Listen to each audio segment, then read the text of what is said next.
Bonjour madame, qu'est-ce que je vous sers? Un café, s'il vous plaît. Ça marche? Quand j'ai créé ma pause café avec Tia, l'idée principale de ce podcast était de mettre en lumière des personnes qui font des choses incroyables. Et j'ai réalisé que beaucoup de ces étoiles n'étaient soit plus de ce monde, soit pas accessibles pour moi. Et oui, je suis une personne comme vous, lambda. Donc j'ai décidé de vous parler d'elles avec mes mots, de vous retracer leur histoire. Je commence cette nouvelle série avec un monument français de la lutte du droit des femmes, Madame Simone de Beauvoir. Si cet épisode t'a plu, n'hésite pas à t'abonner et à laisser un commentaire. Bonne écoute. Nous aurions pu penser que les écrits de Simone de Beauvoir seraient aujourd'hui d'un autre temps. Mais plus d'un siècle après sa naissance, il reste encore au cœur des débats. Simone de Beauvoir est née le 9 janvier 1908, à Montparnasse.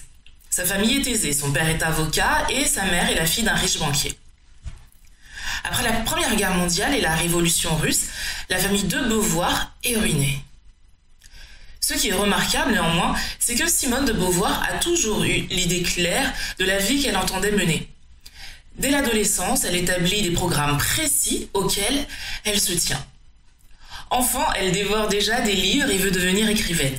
À 8 ans, elle écrit son premier ouvrage, La famille Cornichon. Dans Mémoires d'une jeune fille rangée, elle explique que la littérature l'a toujours attirée.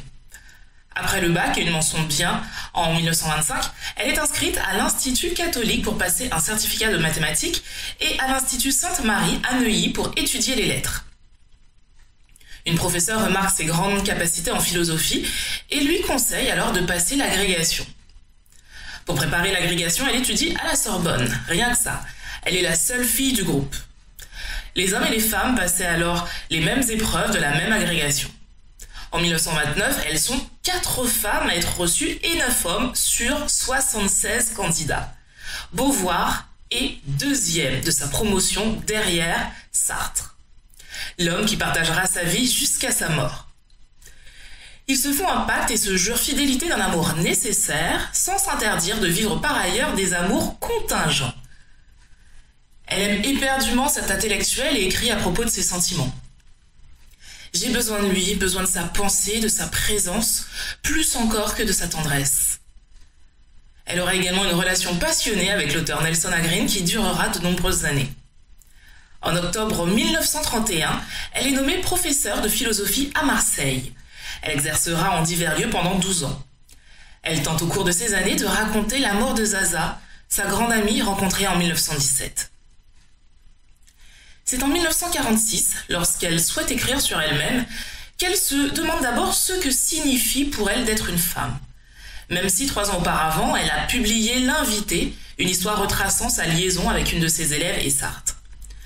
À partir de ce questionnement, elle comprend que le monde dans lequel elle vit a été fait par et pour les hommes. Elle s'oppose fermement au mariage et développe sa pensée autour de la liberté et de l'autonomie des femmes.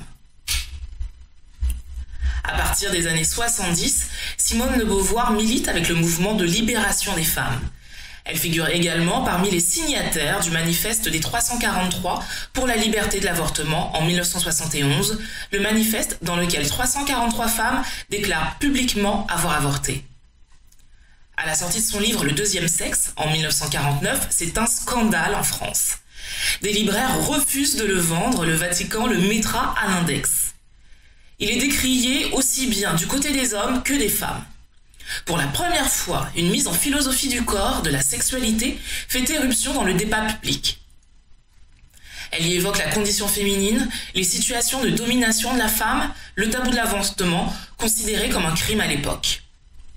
Pour elle, la féminité n'est pas un fait de nature, mais de culture, ne découle pas d'une essence intangible, mais d'une existence historique.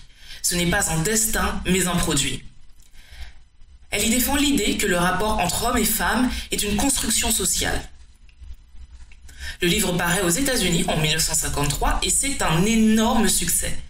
Il faudra attendre les années 70 pour que Simone de Beauvoir ait ce même écho auprès des féministes en France. C'est d'ailleurs à cette époque qu'elle devient présidente de la Ligue du droit des femmes.